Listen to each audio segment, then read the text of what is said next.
लोकसभा चुनाव बेहद नजदीक हैं। इसके पहले चरण का मतदान 19 अप्रैल को होना है। इस बार चुनाव में कई ऐसे मुद्दे उठाए जा रहे हैं जिसका आम जनता के हित से कोई वास्ता नहीं है।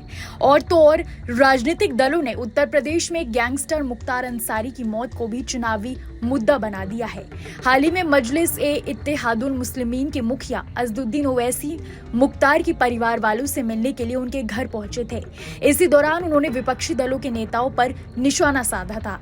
और ताजा मामला एक चैनल को दिए गए इंटरव्यू का है, जिसमें ओवैसी ने मुख्तार अंसारी की मौत के लिए सीधे योगी सरकार को जिम्मेदार ठहराया है। उन्होंने मीडिया से बात करते हुए क्या कहा, आइए सुनते हैं।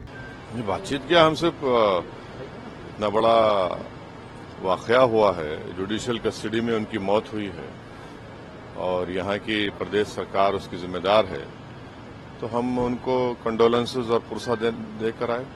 नहीं, हम दोनों से मुकाबला करेंगे, एनडीए से भी, बीजेपी से भी करेंगे और जो भी हमारे खिलाफ ओपोनेंट होगा, हमारे पीडीएम के खिलाफ, उससे मुकाबला करेंगे। तो पिछले निकाय चुनाव में अच्छा खासा एमआईएम का परफॉर्मेंस रहा।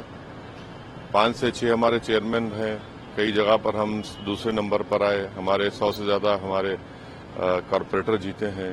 ऑर्गेनाइजेशन पे कंटिन्यूस काम चल रहा है शौकत साहब और हमारे तमाम लीडर्स की मेहनत की वजह से। तो ये उनको बताना चाहिए कि उनकी पार्टी में ये सब क्या हो रहा है, चाहे मुरादाबाद हो, रामपुर हो, चौ तरफ हो। हाँ, तो क्या आप जो मुरादाबाद में 2 लोगों को टिकट देंगे, दो कैंडिडेट्स को बी फॉर्म देंगे, फिर रामपुर में उन्हीं का यूनिट कहता है कि हम बाइकआउट करेंगे। चौ तरफ उत्तर प्रदेश में उनका जो बुरा हाल है, तो उसी से हम कह रहे हैं। इससे पहले एआईएमआईएम प्रमुख असदुद्दीन ओवैसी ने मुख्तार अंसारी की मौत पर तीखी प्रतिक्रिया देते हुए इस मामले में स्वतंत्र जांच की मांग की थी। उन्होंने कहा था कि इस तरह की दूसरी घटना है जिसमें एक दोषी कैदी की न्यायिक हिरासत में मौत हुई है। उन्होंने परिवार के आरोपों का हवाला देते हुए कहा कि उन्हें धीमा जहर दिया गया है। इसके साथ ही ओवैसी ने परिवार वालों से मिलने के बाद एक ट्वीट भी किया था, जिसमें उन्होंने लिखा था, आज मरहूम मुख्तार अंसारी के घर गाजीपुर जाकर उनके खानदान को पुरसा दिया। इस मुश्किल वक्त में हम उनके खानदान, समर्थक और चाहने वालों के साथ खड़े हैं।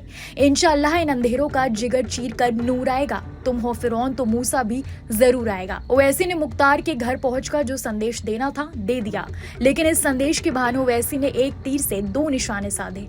पहला मुस्लिम वोटों का ध्रुवीकरण किया और दूसरा चुनाव से पहले समाजवादी पार्टी से मुस्लिम वोट बैंक को छीनने की कोशिश की।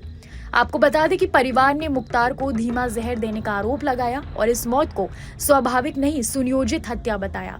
परिवार के आरोपों के बाद इस मामले में न्यायिक जांच के आदेश दे दिए गए हैं और 1 महीने में रिपोर्ट देने को कहा है। तब से इस मामले में जमकर सियासत देखने को मिल रही है।